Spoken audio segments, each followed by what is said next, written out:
Extremely. Hey folks, this is Waylon Lewis, and I am here with a book that is very exciting, Soil, by Woody Tasch. And I just happen to have the author with me. What a great coincidence. How did that happen? So, Woody, you're the founder of Slow Money, wonderful conferences. What the hell is Slow Money? Sounds like a weird contradiction. Well, we need weird contradictions in this world, don't we? Oh, beautiful. Right there. That's it. We can end now. I know. That was great. But we need poetry and food and some other things, too. Yeah. So Slow Money is a small but vibrant movement of folks, mostly in the U.S., a little bit abroad, mostly U.S., who are just taking a little of their money out of Wall Street and traditional philanthropy and whatever, putting it to work in local food systems, small organic farms. Okay. So my role in this interview is to get super excited about whatever you just said and repeat it. That's so exciting. It is super exciting. You're taking money from Wall Street and you're giving it to small farmers. Correct. And local food systems. Correct. That could save the world. Well, actually, if enough of us did it, it would make a very positive contribution, let's say that. So I don't know if folks out there know Wendell Berry. If you do know Wendell Berry, please put a little piece of a poem by him in the comments. Say where you're from. And this interview may look like two boring old white guys talking. One. Yeah, old and middle-aged. Yeah. But this is very exciting stuff. So basically, we have climate change, which is a major threat. And we can actually sequester, we can put the carbon back into good soil and get amazing food out of it, which is called carbon sequestration. So one of the reasons the book is called Soil is because people are going to be hearing a lot more about just soil. I know it sounds kind of crazy.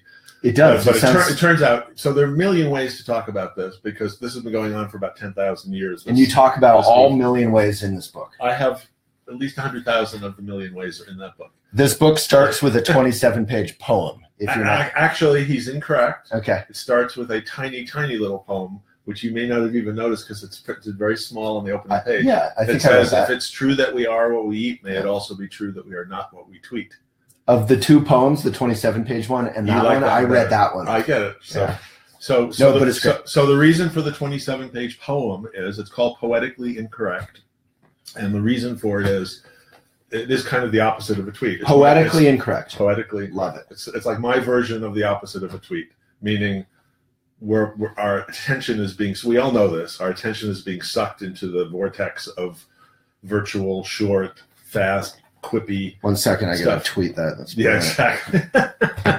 Exactly. Someone tweeted that, if it's true that we are not what we tweet, I said it a thing and someone tweeted it. So it's kind of confusing. So if anyone feels like the world is sickened by too much ADHD, tweeting, blah, blah, blah, this book has 100 footnotes. It feels like you're reading. It's a deep dive. It's a chance to go in with full imagination, heart and mind. And part of it is reflect on where we are in history without it being heavy. It's fun.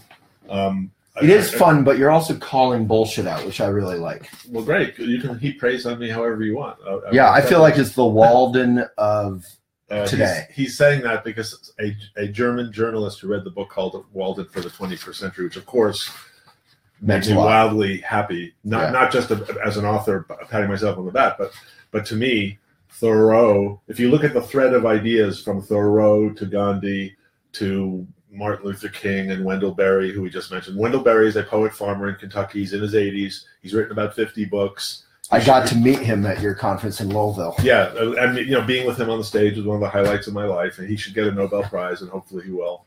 And he's written. He's like Robert Frost, but writing about, not with no disrespect to Robert Frost, but writing about stuff that matters. Well, I'm not going to comment on that last part. Well, it's true. No, I mean real practical. So he's writing basically about everything he's doing is revolving around what happens to society when people become divorced from the land and stop taking care of the land, take the land for granted, take food for granted, take water for granted, air for granted.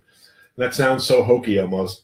But it isn't. It's profound and it's beautiful. And he's a beautiful, beautiful human. So all I view that I'm doing is actually trying to bring a little Wendell Berry forward into the contemporary business and entrepreneur landscape. What that really means to me, if you cut through all the book has zillions of pictures and it's fun and lots of little side notes. It is fun, and there's so many quotes from wise people, which I also did in my book. So I kind of know where you're coming from. Don't plug. So let's talk about my book. I can't believe it. So in my book, whenever I felt like I had nothing good to say, I just quoted people way more profound than me. So was that sort of why you put in all these quotes? Well, so just since you're mentioning that, since writing this, I've kept going. And this was a little bit of a coming out party for me because I was a poet in college way back when. And I finally got around to, you know what I'd really like to do is just speak in poetry from now on if I had the nerve. Oh. And I don't quite have the nerve or the chops yet, but I'm getting there. Yeah. So because we don't need any more explanations and arguments and polemics and manifestos and everything. Everyone's got their own manifesto, their own Isn't thing. this kind of a manifesto, though? Well, that would be an interesting literary conversation for staff. I don't believe it is. Okay. I actually have a section there at one point. I said, do we need a whole new economic theory to help us invest locally and build local food systems? And they said, and my answer is no. We don't need a whole new theory. We just need to roll our sleeves up and start doing small local things that millions of us in our heart want to do. We just haven't quite had the gumption to do it because our attention is being sucked elsewhere. That's great. And to me, that's not a whole new theory. That's just a bunch of people acting. That comes around. That is what slow money is. Great. It's people just getting together, getting to know local farmers, providing with them with some support. So why are local farmers, which we all in our mind think is a great thing, but why are they kind of the key for you for saving our world? God. Because and local food. To me, it's the local food movement to me is about way more than food. Mm. You get to have good food and celebrate food and chefs and everything, culinary stuff. That's all nice. And people who don't know about slow food should check that out. It's a beautiful international movement that started protesting McDonald's when it came to Rome, and you can fill in the rest of the blank. What was his name? Carlo Petrini. I got to interview him at your we're sort of loosely friends with them. And so slow food, which partially inspired slow money, was a reaction to fast food. Correct. Yeah. Right. So, if you say, do you think fast food is healthy? No one's going to say yes. Then you say, well, why do you eat it all the time? And you get into all the cultural reasons why we've all been sucked into that. So slow money is the same thing with money. It's like, slow food, fast money, slow money. And when I wrote my first book called Inquiries into the Nature of Slow Money, it was right before Lehman collapsed. It was right before the Great Recession. And your background was in finance. I was kind of a quirky, small-time venture capital foundation-y person from New York. And then I started thinking about patient capital and slowing down and thinking longer term and why was our money constantly speeding everything up. And then the patient capital idea turned into the slow money idea with the inspiration of slow food. So to answer your question about the farmers, sometimes I say the reason I'm doing slow money is because it's the one thing I can think of doing that is an absolutely purely positive thing. And by that I mean supporting small, diversified organic farming is the most positive thing. Like almost nothing else you can do with your money. You give your money, you invest in the greenest corporation you can, but the corporation is manufacturing in China, or they're doing this, or they're some other little thing, or they compromised on the whatever, or they made it onto this list because they have women on the board, but it's still a fossil fuel company. There are just so many compromises. Once things become big corporate global things, common sense tells us that they are highly compromised in terms of our personal values. Now I say I mean those millions of people who think Wendell Berry is right, or think going back all the way back to Thoreau that, we kind of got a problem here, that industrialization is gradually destroying life on the planet. So before we go too far, fast, there's a poem in there somewhere. It sounded great. I just want to clarify two terms that you say casually, but I have only learned because of what I do, and I think a lot of people we haven't thought about it as much. So diversified farming. Good. You mentioned, and industrialization of farming. So we know farming is big time. Things have changed in the last 50 years or 75 years dramatically, or 100 years, whatever.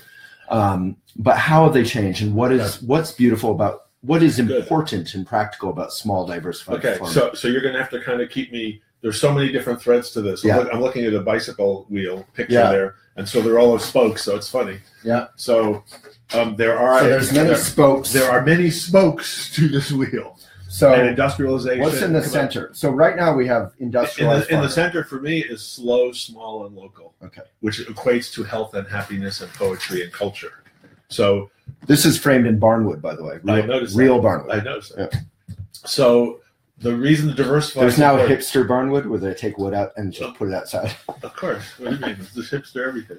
Yeah. So diversify is important because what's happened in agriculture. This is just one of those spokes. So if you look at pretty much any agricultural commodity product, and you say how many varieties of that product were in commercial cultivation in 1900, and you'll have a number like, oh, in 1900 there were 100. This is roughly correct. There were 100 varieties of potatoes in commercial cultivation in the United States. Then you say today, how many? And it's like 4 varieties account for 95% of the sales. Then you say, why does that matter? Damn. In stereo. Why does that matter? Yeah. Because the key to ecological systems, which everyone kind of knows is diversity, biodiversity. You need just lots of abundance and counter interplay between different species and varieties. And whether that's an environmentalist thing or God created this bountiful diversity, it works. It's beautiful. The way everything really works. It's an ecosystem. It's an ecosystem. It's just the way natural systems function. Right. So when you start pulling the threads out and getting rid of these and getting rid of those and getting rid of poisoning, and why do you do that? You do that to produce shelf-stable, uniform things that can be processed, that can be packaged, processed. You know, the absurd conclusion of that logic. So leaving out a bunch of the spokes and just going to a few fun facts. So I'm not sure what happened to this, but a while back there were scientists in China trying to breed square apples so that they could get more apples into a box when they ship them. Well, they already do that with pears, which they just constrain the growth in plastic. So all of those kinds of things and all the craziness that entails, if that doesn't bother you, if you hear that and you go, oh, that's progress, then everything we're talking about is not for you. If that thought goes, whoa, I think we got a problem. If we're manipulating nature to the extent we're just trying to squeeze more stuff into a box, and we're not concerned about the long-term thing. Now, if we stick with another spoke, I want to do one other spoke, which isn't the one you asked about. But you said industrial. You asked about industrial, so this is the industrial one. So you have the whole diversity thing. Then you have the industrialization thing. So all the technological innovation, everything that's happening, all that's speeding up and going to Mars and super fast information technology and everything.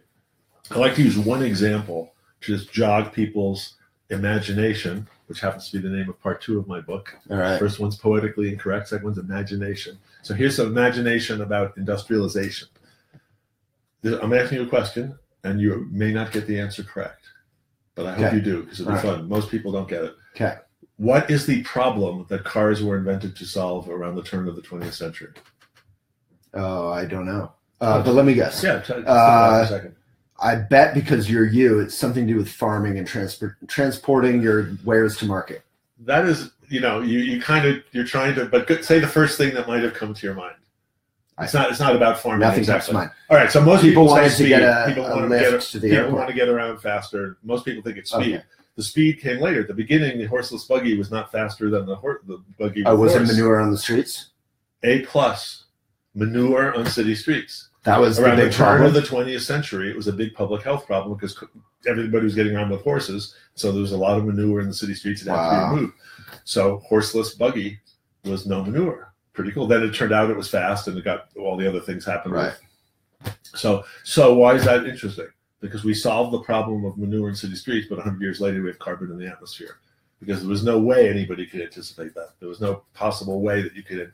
And 100 years in the scheme of things is not that much, right? It's pretty fast. Can I just add? So when I walk my dog around town, he's also laying manure around on the streets, but I pick it up. Yep. We walk in alleys all the time, and all the alleys in Boulder, which is a relatively new town and relatively new country, are full of barns and haylofts, and you can still see that farming history that was so recent. So bringing all that around, just with the spokes of diversity and industrialization, would say a small diversified organic farm is still a place where the farmer is balancing all of these different forces, not striving for ultimate efficiency, but striving for diversity, health, soil health, carbon in the soil, which is the climate change issue that we can get into if you want a little bit. Yeah, that's kind of the latest one. Climate change freaks me out. So here's another weird thing that people would tend never to think about. So you think about the amber waves of grain and the beautiful Midwest with just as far as you can see corn and soybeans and wheat. Turns out that plowing releases carbon from soil and puts it in the atmosphere. Plowing. Right. Now, tilling. Then tillage. So there's a whole thing in agriculture now about no-till agriculture, trying to reduce the amount of plowing. It's going to happen eventually. The other issue, these are all tied together, is when you're plowing 5,000 acres of one variety of corn or wheat, Yeah. You're reducing biodiversity. You're putting carbon in the atmosphere. There's fewer worms. I'm so glad you mentioned that. I went to a workshop once where a researcher showed 2 clods of earth, and one of them had earthworms in and one didn't. And the one that didn't was a farmer who'd been farming conventionally for 30 years, and he suddenly realized he had no earthworms in his field. None. Is that poison or the tilling or both? It's a combination of mechanical. The tilling must kill him. The tilling is killing. No kill, no Wait a till. minute, we got a bumper sticker. Yeah, exactly. But it's also all the chemicals and everything. So I could bore you with more stuff on that. But, climate change freaks me out because we just had the warmest winter in history in Colorado. Yep. Barely any snow, and it's only going to get worse. Like what we're doing now, we'll feel in 20 years. What we did 20 years ago, we'll feel now and next year. So we're kind of on a train into a very hot place, and we can't get off. Well, so let's go to the positive. We were both at a little gathering the other night. Your gathering. My gathering was something. And we got into a bit of a conversation. I came for the olives. Exactly. We have good olives. Almonds. There were 30 or 40 people there. We got into a little bit of this conversation. And it gets very imponderable if you just think about things like federal policy and international climate treaties, and think about it on a planetary, the sort of radical economists of the last 50 years who have raised questions about the collision course between the human economy and nature on a planetary level, most of which gets summarized as parts per million of carbon in the atmosphere. That's kind of the single indicator that is the one that's the easiest to go. And we're at 400 something now. We're over 400 now. And so it gets imponderable when you think about all. You said we're going into a dark, hot place or whatever. And to me, the beauty of Wendleberry, not to keep harping on him per se, but he's beautiful. No harm. Is that we actually can do something different. Yeah. And the crazy thing is the local food movement. It is beautiful. If you go to a slow food meeting in Italy or this country, the ones in Italy are where it kind of came from, so it has a different feel there. But it's beautiful. The power of this is people reconnecting around food. There is a kind of sacramental little community thing there if you let yourself go there, but you don't have to go all the way there. There's something really beautiful about producing food in a way that respects nature, that supports life in the soil. And I just want to do a footnote there, another spoke. Billions of microorganisms in a gram of fertile topsoil. It is so beyond our imagination. Wow. And the reason we're still here is because we have it's a magnificent subsidy that's been provided over the millennia. We are gradually using it up. You're talking about the topsoil. Talking about the topsoil. This life in rich, fertile topsoil when you're not dumping chemicals on it and all the other stuff.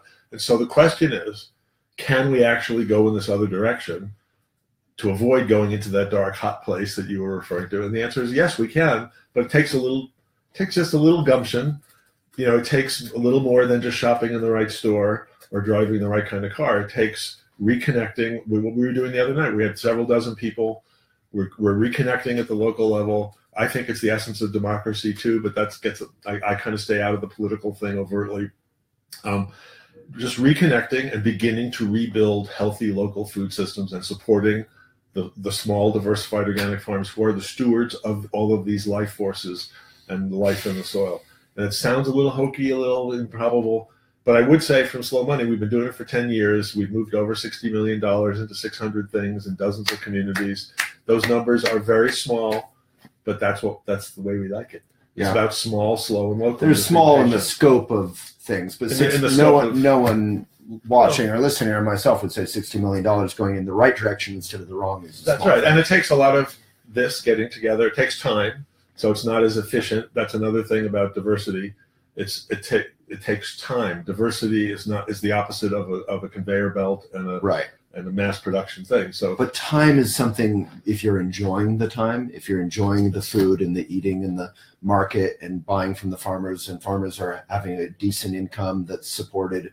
So let's talk about that. So can organic, no-till, all this stuff, can farmers survive? Because there's a reason they went to big industrial farming, right? Well, so we live at a time when the pendulum is still going that way. Yeah. Damn pendulum. That damn pendulum, right. Sometimes I just think we're all hanging on to the pendulum, just trying to slow it down a little bit. Right. You know? Like in Charlie Chaplin. So, yeah, like in Modern Times, Yeah. whatever that movie was. Yeah, that's a reference for the old timers out there. Yeah, yeah. There was stuff around like before 10 years ago, just saying. Yeah. A few of us were. Before Facebook. Yeah, that's so funny. Yeah. So he was just on last night. Who? Him, you know. Charlie Chaplin? No, Oh, Zuckerberg. Apologizing for the Cambridge Analytica, Right. the news of the day, right? So He did a live interview? he did a live Wow, interview. Facebook. Very reluctant. Because they actually deigned to send any representatives to So the Congress reason I when mentioned they it, got right? busted So last he time. made news by saying he'd be willing to go to Congress if it was the right thing to do. Blah, blah, Oh, blah. Zuckerberg, willing to go to But Congress. the reason I'm bringing So this up humble. was he said when I started Facebook back in 2004, the last thing I ever thought I'd be getting involved in is national politics and the integrity of elections. But it just reminds you how fast everything was. 2004 Yeah, when it was just starting. Right. We act like it's been around forever. right. And that's the same thing. This will sound like an artificial segue, but it's the same thing with industrial agriculture. We act like it's always been this way, but it hasn't. Yeah. It's all been produced. It's all been invented. All of these systems have been invented in the last 100 years, basically. Well, as people like, And the pendulum does have to come back. Yeah. Pendulums do come back. So it's that's not, what they do. That's what they do. So this whole So thing next about, time it comes back, we just got to tie it. well, yeah. to the- So the question is how painful it's going to be this time before it starts coming back. Like how bad And how quickly we can do it. How I would say the good news is nature is very resilient. You give it half a chance, a field comes back. People who are involved with these things But know. climate change is an example of like we have tilted, Yeah. the Gulf Stream will stop, the ice will stop reflecting, and the dark waters will absorb Yeah. more heat. Like everything's going to Yeah. speed up in the wrong direction. Well, so I don't have an answer to that. You're not here to save the entire world. Well, I'm trying to do a few things that will head in the right direction. Yes. And that comes back a little bit to poetry. I know that's going to sound crazy. I love that. I have a thing in the book where I talk about, I refer to my bookshelf, and I happen to have built a library over the 40 years or so I've been doing all this stuff. I have about 3,000 books. And I have, a very heavy representation of, what are you doing there? Poetically incorrect. I love that. Oh, good. Thank you so much for showing that. Yeah. So what happens in the poetically incorrect section is a group of gods, goddesses, demigods, and one real person get together near the Continental Divide to see if they can save mankind. That's the theme of the poem. Huh. So it's a quirky thing about where are we with myth and I guess I'll just say this. It's a little bit of a non sequitur. People who have been analyzing Trump and let's say the complexity of our current political situation, and it's like why are there 35 or 40% of the country who, no matter what he does, are rabidly in favor of him, and why are there's a whole bunch of other people. It's like no matter what he does. 33% that are. Yeah, whatever. No I'm not matter trying what. to get into pro or con. I'm just talking about like how is it happening. Yeah. And plenty of people are saying because he is selling a myth. He's not actually selling facts. Mhm. He is selling a story. And the story is about people who've been left behind and strong leadership Sure. and America first. It's a story. And once you buy that story or that myth, none of the other facts matter. They just bounce off. So you could argue Right. till the cows come. Wait a minute, don't you remember in 1968 what Richard Nixon did with the thing? It doesn't matter. Those are facts. They just bounce off. Right. So myth is stronger than fact, probably. And so in that sense, fake is stronger than real, if you want to get into all that. Right. To me, poetry is realer than the facts. It's a story about where we are as a species, and can we reconnect in new ways, and can we reconnect to the land, and can we reconnect to our imagination.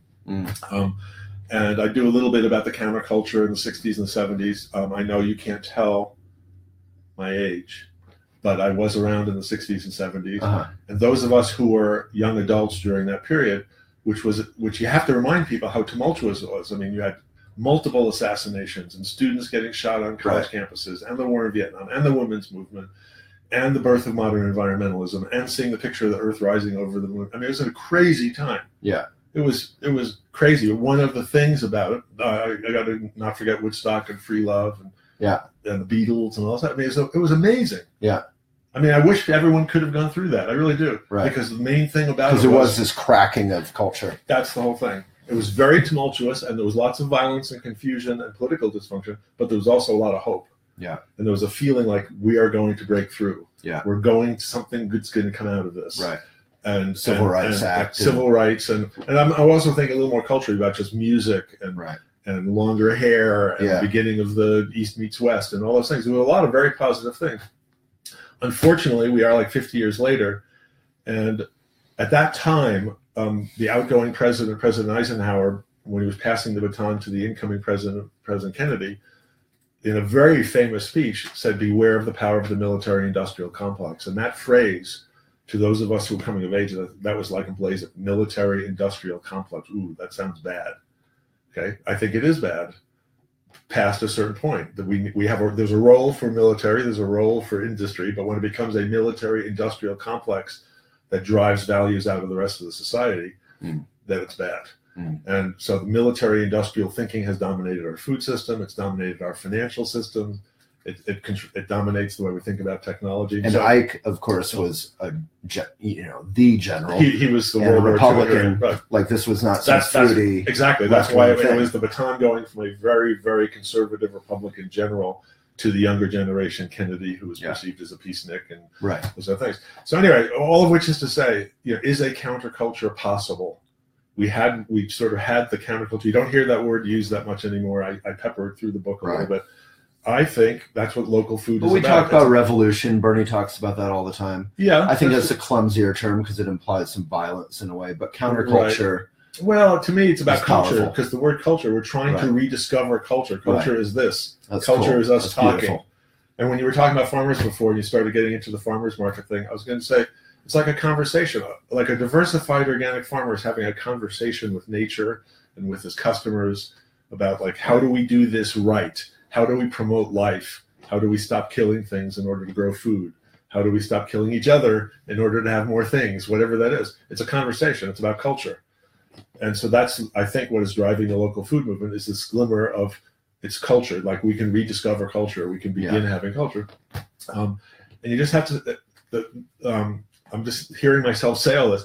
These ideas sound so complicated. It's so simple. Like, sometimes I can't believe how, an organic beet, borscht, a salad, a sheep walking across a field, it's super simple. Yeah. It's just about appreciating and taking time to do it, quote unquote, the right way, meaning the less violent, healthier, more patient, more diverse way.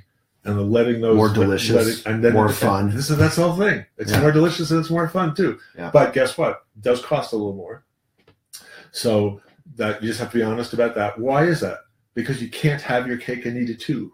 I'm pretty sure that business too. You have to be willing to invest yourself, some of your time, your money, and your values to do something the right way, and you get rewards for it. Though. I'm going to argue that a little bit. Good. That's good. It is more expensive now in the military-industrial food complex, but there's epic subsidies for monoculture crops like corn and soy and whatever. That is totally so subsidies were going to support small farmers instead.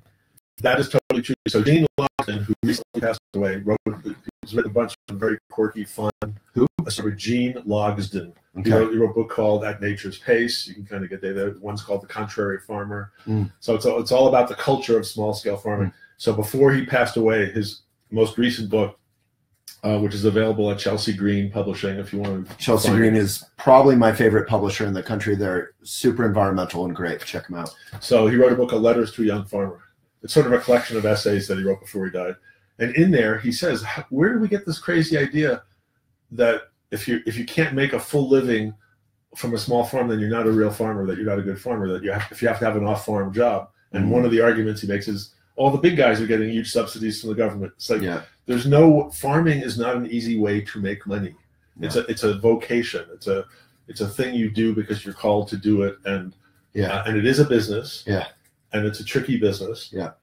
So the fact that subsidies of different kinds are needed, or this one costs a little bit more than that right now, those are all short-term anomalies, if you want to say short-term transitional things. Yeah. But to me, there's no, let's see, how do I get out of this little box? Most of the time when you have this conversation, because you're not in a box. The spokes of the wheels, because I'm in a wheel. The wheel's over there. I just view this again as part of the pendulum. The pendulum, because we are at a place where everything is in a big box store, everything comes from a long distance away, everything's made in factories, even our food, Our food comes from factories mostly, not from actual farms anymore. And then it goes to Costco or whatever. So that's all about driving costs down. So we're in an artificially kind of cheap, food must be cheap environment. Right. And so that's what we're fighting against. Eventually, when you go to the other way, you get to like, it's going to sound a little bit like a MasterCard commercial. It says like, such and such priceless. But like, what's the value of sitting around the table eating with friends? What's the value of going to a farm and eating food that you see where it's produced and you see that the animals are treated right and that there's earthworms in the soil and the things, there's so many other benefits. What's the value of not having the world destroyed by climate change? What's the value? Well, right, of course. I know it's crazy. Then the other cost is on the back end is, healthcare costs. If I'm so glad you obesity, diabetes are rampant even in children now. Right. That's a direct cause of industrialized. So just think of a chart that is like an X like this, where one line is food costs, the amount that an American pays for food out of the household budget. So from 1900 to today, it's just like straight line going down. And healthcare costs is going straight the other way.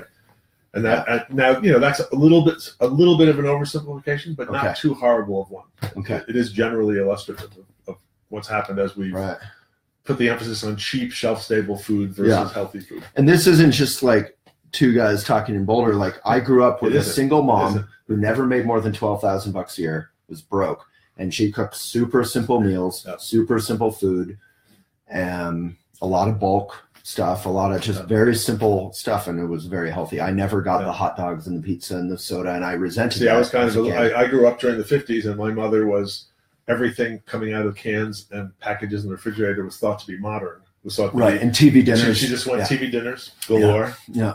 I thought all that was cool when I was a kid. I was not like, so bad. I was like, pigs in a bun in a microwave? Damn it. Why don't I get that? Yeah. Swanson Kentucky Fried. It wasn't Kentucky Fried. It was Swanson fried chicken TV dinner thing. I must have had a zillion of those things. Yeah. So let's just go back. No, we've talked to. So I want to say something. This might be a good time to invite any questions or comments or criticisms or arguments or poems. No criticisms. Okay. Very sensitive. And CJ will interrupt us at any time with this. Do you have one? It's a quiet bunch. All right. Get noisy. It's so obviously true. Right. It's so clear. What else can we say here?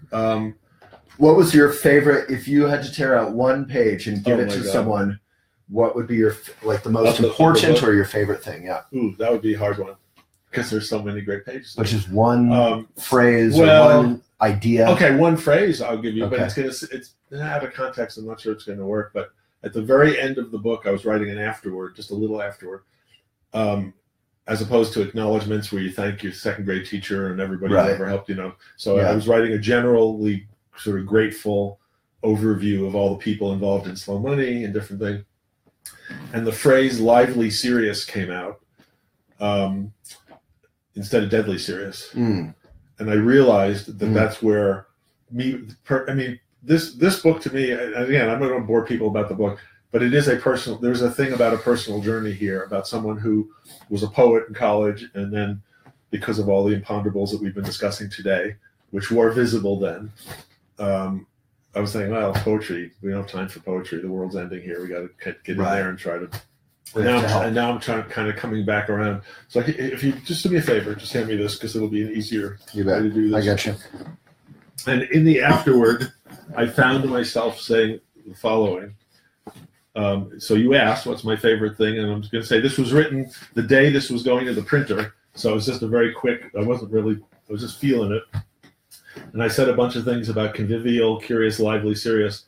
But I just want to read the last 4 sentences. It just says, history is daunting, culture is precious, beauty is urgent, and nonviolence is just over the horizon, prepping a feast for a few billion of our closest friends. So it's just this feeling of just gentle optimism in the face of all of the. I do believe that there are many millions of people who believe Wendell Berry was right. There are also many, many more people who've never heard of him. Yep. That's the. I never heard of him. Well, I heard his name, but I never clued into who he was until I met you in Slow Money. So, and I would say my experience in the last 10 years with Slow Money, with all of the tens of thousands of people who have come together in different ways, is a cause for optimism. People feel that a countercultural possibility must be nurtured, if I can use some funny language there. So what explain a couple things. Beauty is urgent. What does that mean? That means to me, that's a beautiful phrase. Beauty well, is thank urgent. you. That's why we took so much time with all the pictures and footnotes and all the different things in the book. Because beauty, to me, is tied to, in a way, beauty is to culture what diversity is to ecology. Maybe if we say that. Beauty is to culture as what? As diversity is to ecology. In other words, we need to, and same thing like quantity versus quality. These are all really basic things. This knowledge has been around for thousands of years. It's just in the modern world where everything turns into a tweet. Right. And very few tweets are beautiful, in my opinion. Well, that's my second question. Good. Which is, how does a counterculture survive being co-opted? Like Obey is one of my favorite examples. Obey was this counterculture, like spray painted graffiti stuff, stencil in the 90s. And it was, 15 years later, it was made in China and sold in Urban Outfitters, which is hard right Republican owned. Yeah. How does counterculture survive being co-opted? The hipster thing, as we were saying, used to be a Kerouac, like jazz thing. And now it's, you wear a beanie that you buy at Target. Right.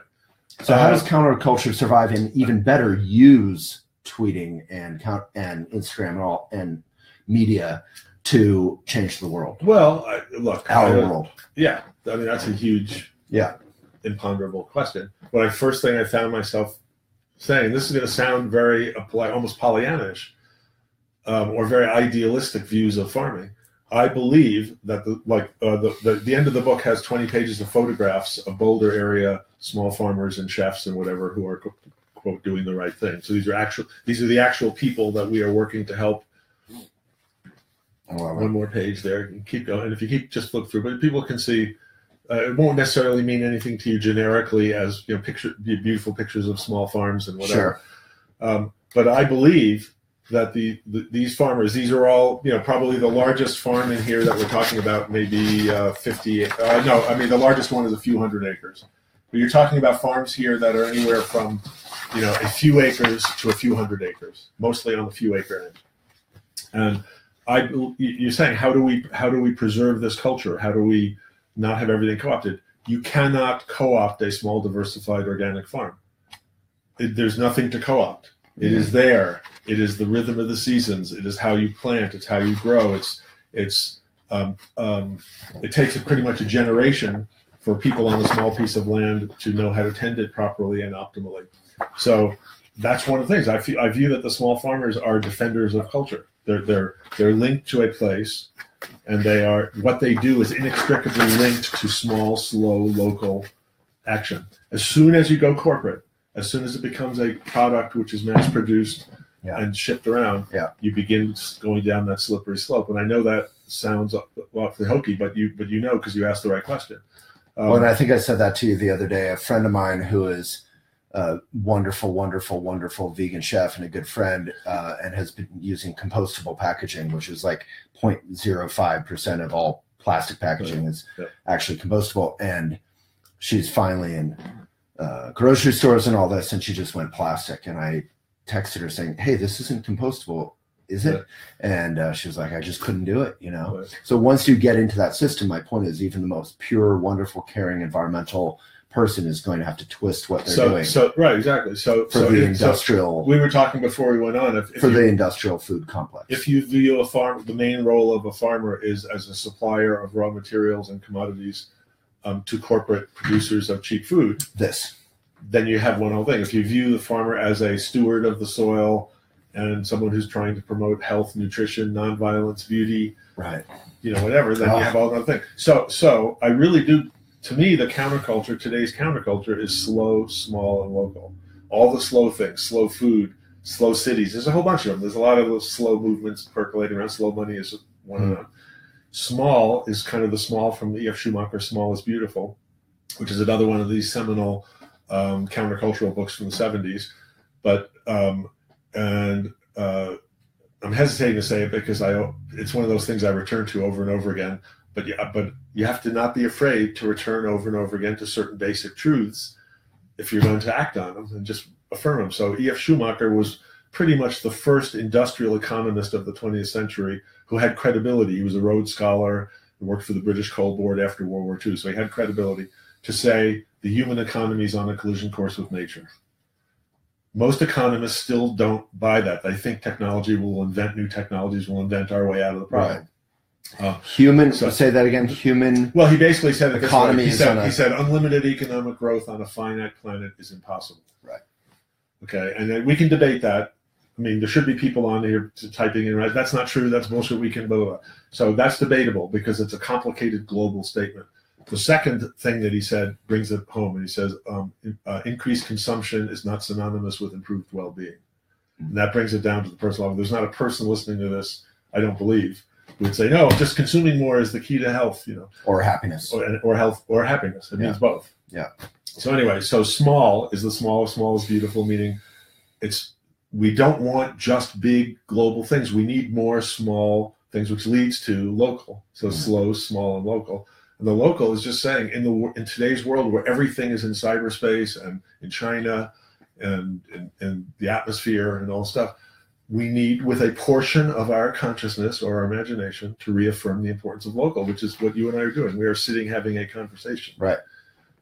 We are exploring things. We're saying we don't know the answers to everything. We're not on our phones. We're not on our phones. Actually present. Yeah. And we're present. And that is what slow We're not on Facebook Live. Yeah, we're not on Facebook Live. There's no technology. So I hate technology, except when it's promoting my book. Then I think it's a good thing. Yeah. No, but embracing the conundrums, the paradoxes. I mean, we're all flawed, complicated things. But it's about balance, about saying we need to try to use these tools that we have, like Facebook, like the power of technology and distribution. We need to use it to try to steer in a different direction. Yeah. So part of that means just affirming slow, small, local, just taking a stand there.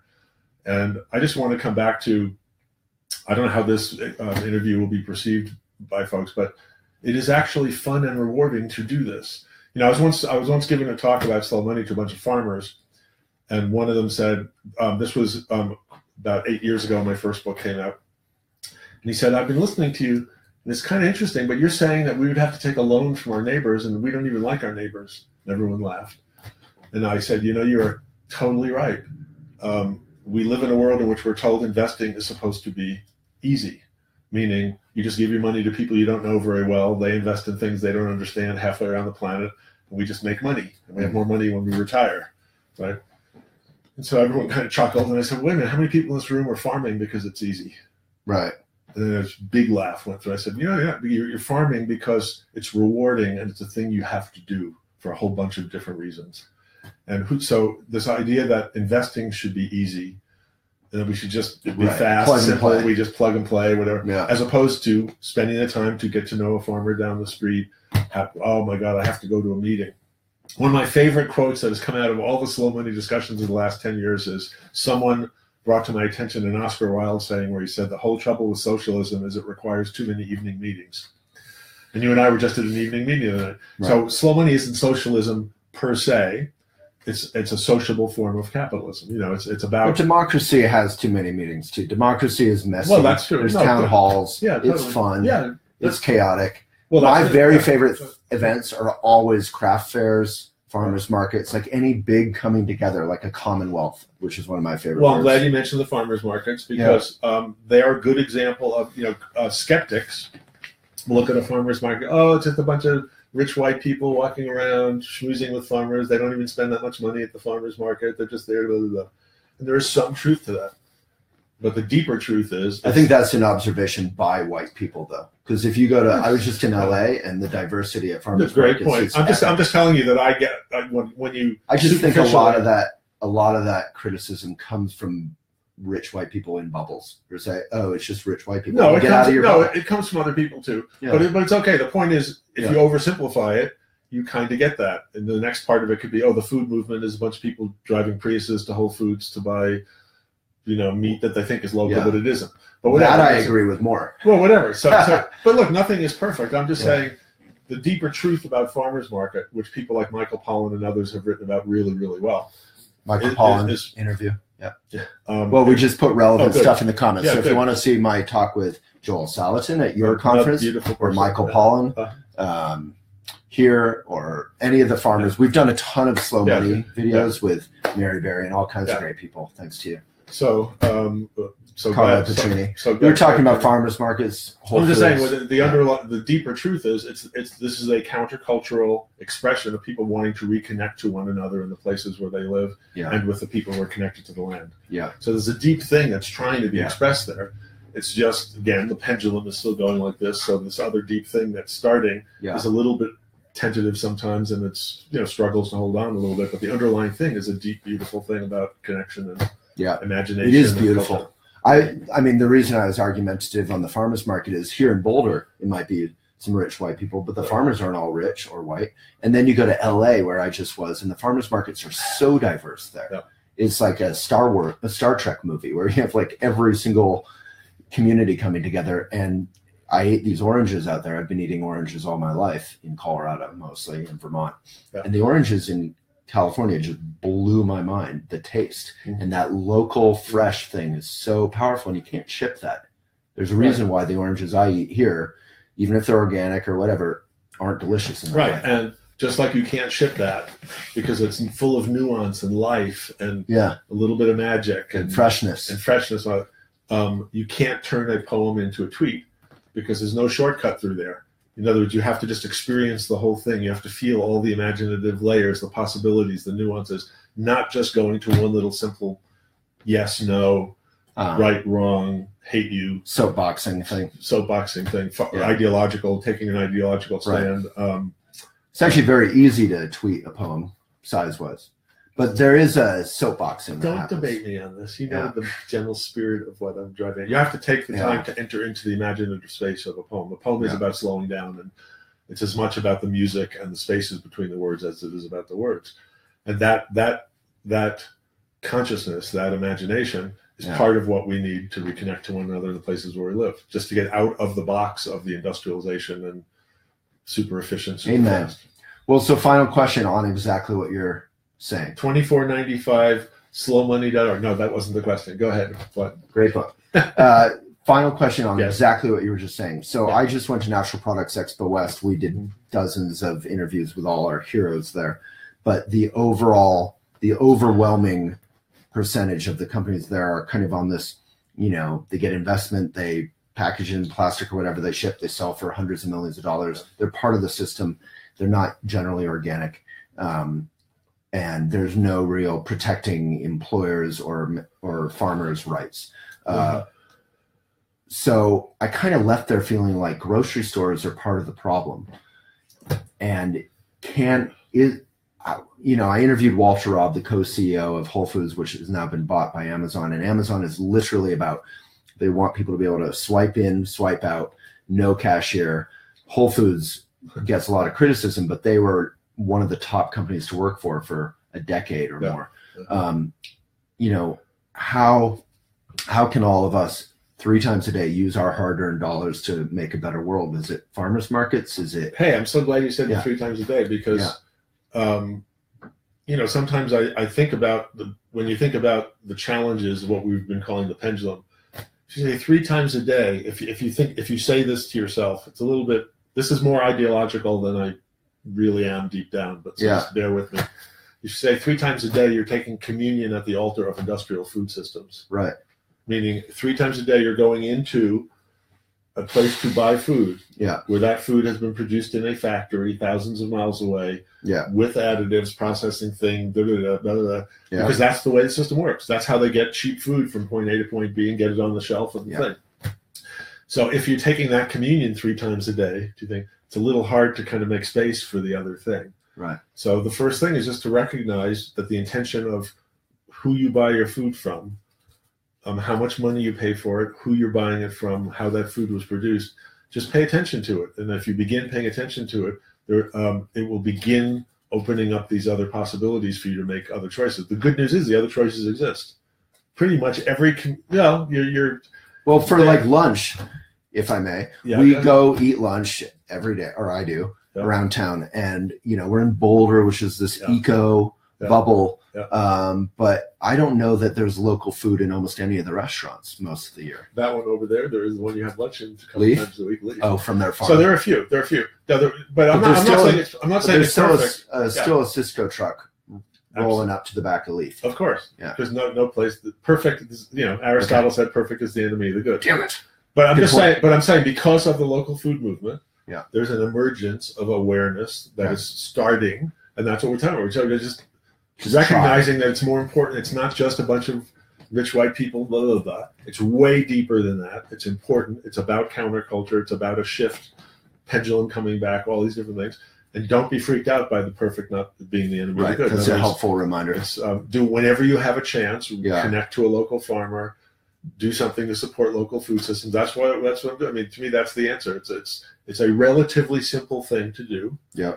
But it does take a little time and energy to do it, just because the system, it's not about clicking. But time can be enjoyment, not waste. Totally, of course. So, on the rich white people, let's end with that. I actually really think, don't end with that. Well, it's a powerful criticism that I think has lodged itself on the farmers market movement, which I don't think is accurate. Often you're supporting small farmers. There is a lot of diversity in farming. You're supporting the planet. You're supporting your own health. And when you go to Walmart or whatever, you may save money in the short term, or Costco, but you're eating more. It's not as healthy or as fun. It's unhealthy. I know that from personal experience. I eat a ton of food, and when I eat good, simple food, I actually eat less and I'm healthier. And connect those thoughts to money. I just want to add exactly. right on. You just said it all from the food standpoint. Right. So then think of the E-Trade commercial of the person in the middle of the night buying Alibaba stock, saying, "Hey, look, I just bought some stock in China. It's 2:00 in the morning. All I had to do is click." Okay, there's a power to that. It's pretty crazy. It's sexy. It's modern. Yeah. It's whatever, and it is very destructive of many of the things we're talking about. And so again, allowing yourself to if the opposite of that is belonging to a CSA or making a small loan to a farmer down the street through slow money, that's the opposite of that. Right. It takes time.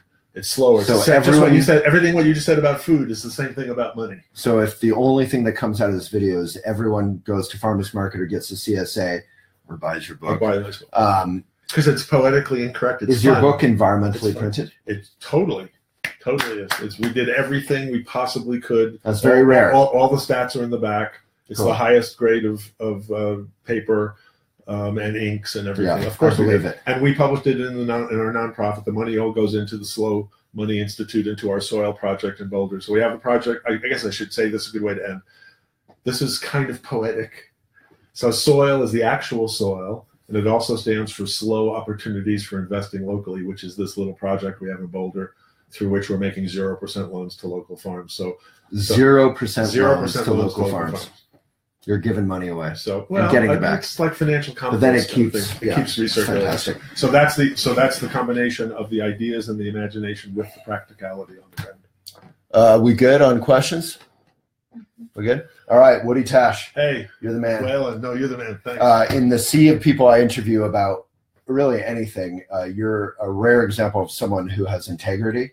You have a sense of humor and you're fun and all that, but a lot of people are. You actually have integrity. Not always apparent. Yeah, you have integrity, so thank you. So do you. Keep it up. Thank you so much. All right. Thanks, everyone, for watching. Check out the book. Check out the book.